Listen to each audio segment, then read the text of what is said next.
Before I knew it, the time had passed quite a while, and I could see the sunset already. I told my daughter it was time to get out of the sea. At that moment, I didn't have a good feeling about everything that was going to happen. My wife, Julia, and my mother-in-law, Lily's luggage was gone. Then I heard the sound of a boat going forward, with its engines roaring. What? To my surprise, Julia had got on the boat and left me and my daughter by the sea.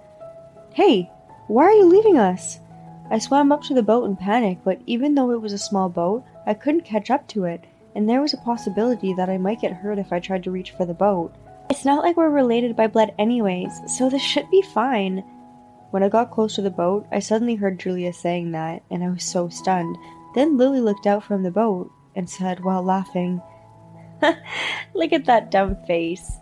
Julia looks at me with disdain, and then the boat left me and my daughter behind. My name is Justin, and I am a 32-year-old house husband. I live with my wife, Julia, and our 7-year-old daughter, Rachel. Rachel is always working hard in her studies and sports, and she also practices hard every day for her piano lessons, which she has been learning since she was 5 years old. Rachel is really cute, and she is my treasure. My life with Rachel is full of happiness, but things were not going so well with Julia. Julia and I met about 10 years ago. I joined the company as a new employee, and Julia was 2 years my senior. We became close when my wife took on the role as my mentor. I was attracted to her because she worked so hard and was carefully teaching me about my job, and we naturally got into a good relationship and began dating. After 2 years of dating each other, we got married. We had a great time as newlyweds. Julia took very good care of me, and I knew that she loved me dearly. When Rachel was born, she was saying, "She's like an angel," and loved her. Because Julia loved her a lot, I thought that if Rachel says that she will get married in the future, Julia was going to faint or something. However, when Rachel was about 2 years old, Julia's attitude suddenly changed. She became very cold toward me and stopped caring about her daughter. I couldn't understand why. She would not talk to me and would not hold or talk to Rachel anymore. After about a month of this, I reached my limit and questioned Julia. "Hey, why are you so distant from me and Rachel lately? Did I do something to offend you? I don't know what's causing you to be like this, and it's really bothering me." I think I shouted something like that to Julia. That's how confused I was about the sudden change in Julia's attitude. Then Julia calmly says this, "Because that child is not mine." What? I couldn't understand what she meant. Rachel is truly our child.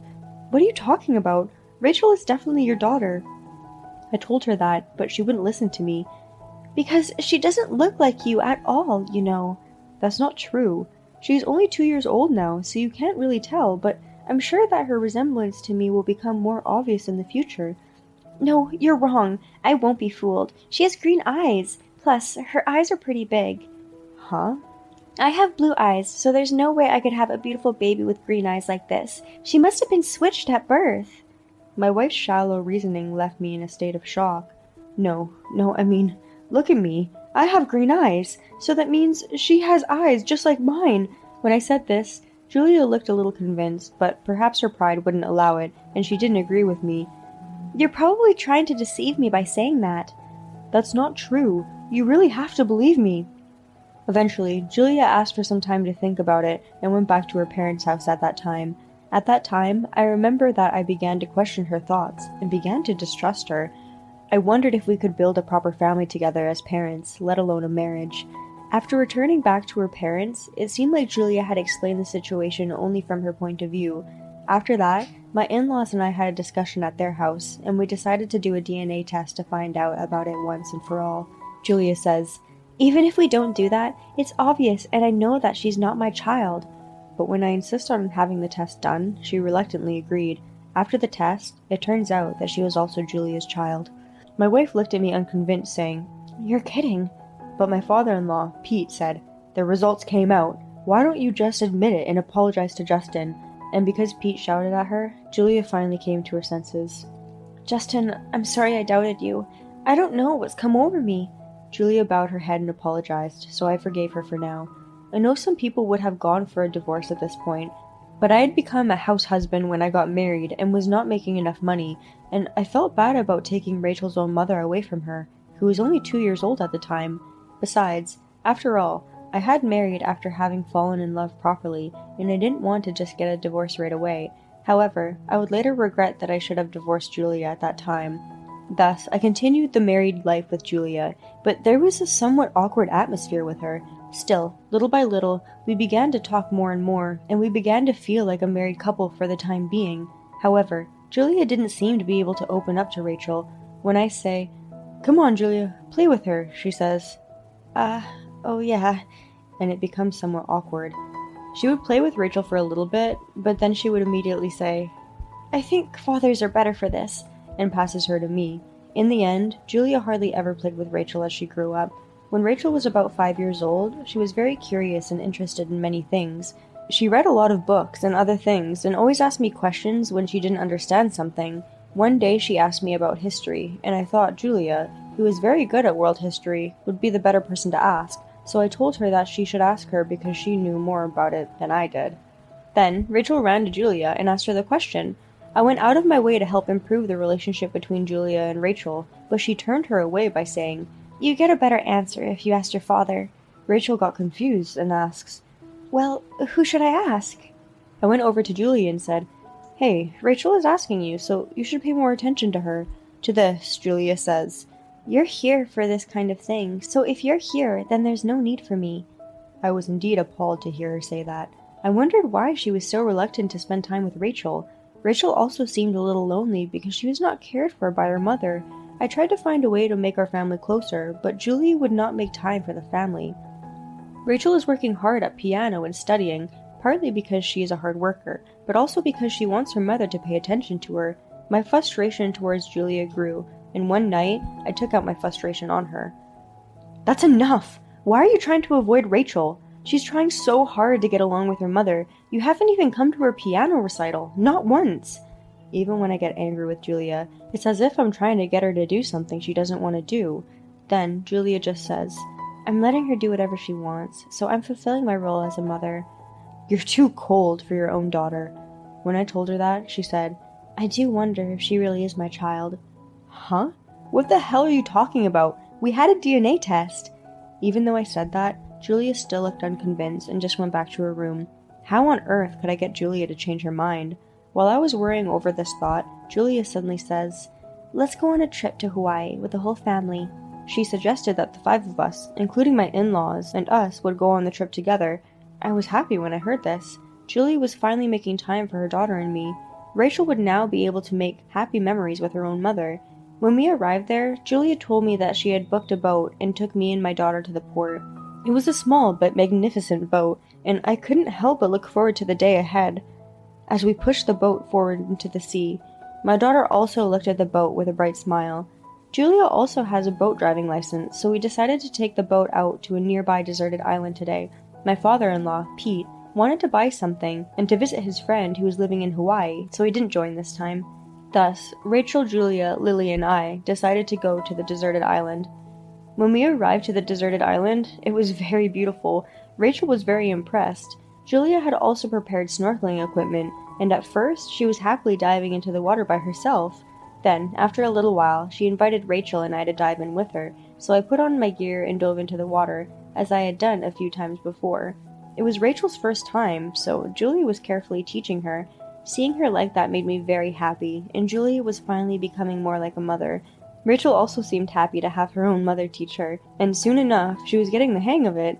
Julia said, "I'm going to take a break," and got out of the water, so I watched my daughter to make sure she didn't go too far, and enjoyed diving under into the water with her. Before I knew it, the time had passed quite a while, and I could see the sunset already. I told my daughter it was time to get out of the sea. At that moment, I didn't have a good feeling about everything that was to happen. My wife, Julia, and my mother-in-law, Lily's luggage was gone. Then I heard the sound of a boat going forward with its engine roaring. What? To my surprise, Julia had got on the boat and left me and my daughter by the sea. "Hey, why are you leaving us?" I swam up to the boat in a panic, but even though it was a small boat, I couldn't catch up to it, and there was a possibility that I might get hurt if I tried to reach for the boat. "It's not like we're related by blood anyways, so this should be fine." When I got close to the boat, I suddenly heard Julia saying that, and I was so stunned. Then Lily looked out from the boat and said while laughing, "Ha! Look at that dumb face." Julia looks at me with disdain, and then the boat left me and my daughter behind. I quickly returned to the island and ran over to Rachel. Rachel looked terrified. "Are we stranded here?" I hugged Rachel, who was about to cry, and rubbed her back, telling her that everything would be alright, but it is hopeless to be stranded in a deserted island. Fortunately, I had portable food in my bag which would last at least a day or two, but not for a long period of time. Maybe someone would notice about us. With Rachel being there, I was able to keep my cool. Let's warm up for now. We would catch a cold since we were both wet from snorkeling in the water. I wiped Rachel's hair and body thoroughly with the towel I had brought and dressed her. And together, we brought a number of thin tree branches and gathered dead leaves to make a fire. I was glad I had brought a lighter for something. As I lit the fire with the lighter, it gradually spread to the dead leaves and tree branches. In this way, we managed to warm ourselves. But what if help never came? I couldn't shake the feeling of anxiety. It was at that time, about 2 hours after Julia left us, a small boat came towards us. I stood up hurriedly, waved my hands and shouted, "Help!" over and over again. The boat stopped near us, and the owner of the boat came over to us. "Are you okay?" He called out to us and motioned for us to get on the boat. The man was a staff member of the boat shop that lent the boat to Julia. While we were on the boat, the man began to explain. The man said that when Julia returned the boat to her, Julia and Lily had left immediately, and right after he suddenly thought that the number of people who had returned was not right. That made him worry, which is why he came over to the island to check. I was so relieved that I burst into tears. Rachel was sleeping in my arms, probably because she was exhausted from fear. We made it safely back to the island where our hotel was located, and after thanking the people who came to help us, Rachel and I headed back to the hotel. When I got to the hotel, I met Pete in the lobby. "Oh, Justin, aren't you with my daughter and wife?" Pete came over to me, but when he saw how tired I looked, he immediately realized that something was wrong. "Let's sit over there in the lounge," he says. And as we sat down, he listened to what I had to say. I told him that today we were left behind and that Julia had been cold towards Rachel for some time. After listening to me, Pete bowed his head and apologized to me. He told me that he would never forgive what Julia and Lily had done to us. When I think about it, Pete was the only one who always tried to confirm the truth when Julia suspected that Rachel wasn't her child, and Pete always loved his grandchild. He was my only ally. Pete says, "Let's teach them a lesson." I agreed and went with him to the front desk of the hotel. Fortunately, Julia and Lily had not come back to the hotel yet, and they were probably having dinner somewhere. Since I was the one who made the reservation to the hotel, I cancelled the room. Now, Julia and Lily wouldn't be able to stay here. Pete was planning to stay at his friend's place who lives around here, and he was going to wait for us at the hotel to tell us about it. So Pete says, "Justin, you should come with me," and took Rachel and I to his friend's house. His friend also had his wife, and they both welcomed us at their place. By that time, Rachel had woken up and was eating a home-cooked meal prepared by them. Then, I got a call that Julia and Lily had been caught by the police. This is because they had made a big fuss about not being able to check in at the hotel. The front desk rushed to report the incident, and the police rushed to the hotel, but they protested aggressively, saying, "We made a reservation!" Julia and Lily probably protested because they didn't want to be taken advantage of, but if you don't obediently follow the police instructions, you'd be arrested. They asked for Pete's and my help, but we refused.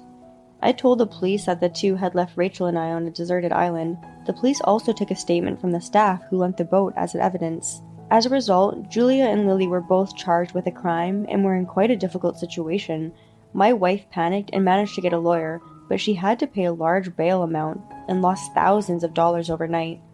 Moreover, they were in jail for several days until they were released on bail, and both Julia and Lily were exhausted physically and mentally. It's a great feeling to get back at them like this, because if the boat staff had not come at that time, Rachel and I would have suffered much worse. Rachel and I returned home ahead of the others, packed our belongings, and went back to my parents' house. Then, I confronted Julia, who returned right after us, with divorce papers through my lawyer, and also demanded alimony for the emotional distress she had caused my daughter and I. At that time, I asked her through my lawyer why she did what she did, and why she didn't pay any attention to her own daughter until now. According to the lawyer, Julia told me that she had suddenly lost all love for our daughter when she suspected that she was not her child. I was appalled and shocked to hear this. Even though a proper DNA test had been done, she still couldn't believe that Rachel was her own child. I regretted a little that I should have separated Rachel from such a horrible mother way earlier. Julia was left to pay alimony and child support to me after the divorce, which left her in debt. Furthermore, I reported this incident to my former boss, who still works for the same company. So Julia's disgusting behavior quickly spread throughout the company, and she was identified as the person who tried to leave her husband and child to die. And now, it seems like she is feeling very ashamed of herself. She is now in debt, so she can't really quit work, and the stress is getting to her. And Pete divorced Lily because of this incident. Lily, who had been living on Pete's salary, was thrown out of the house without a job, and she panicked and asked Julia for help, but she refused, saying that she could not afford it, and she is now living in a rundown apartment while working a part-time job. Meanwhile, I got a new job, rented an apartment just big enough for the two of us, and started living with Rachel. Rachel doesn't even think of Julia as her mother anymore, and she gives all her affection and love to me. She practices on the piano every day and says things like, "I'm going to win the next competition for you, Daddy." I'm going to work hard and earn money so that Rachel, who is so lovely and kind, can do what she loves with all my power. Leaving them on a deserted island is definitely a crime. I think Julia and Lily should be in jail, but I am so glad that Pete was a decent man. I hope Justin will continue to be happy with his daughter, Rachel. Thank you for watching until the end. Please subscribe to our channel. See you in the next video.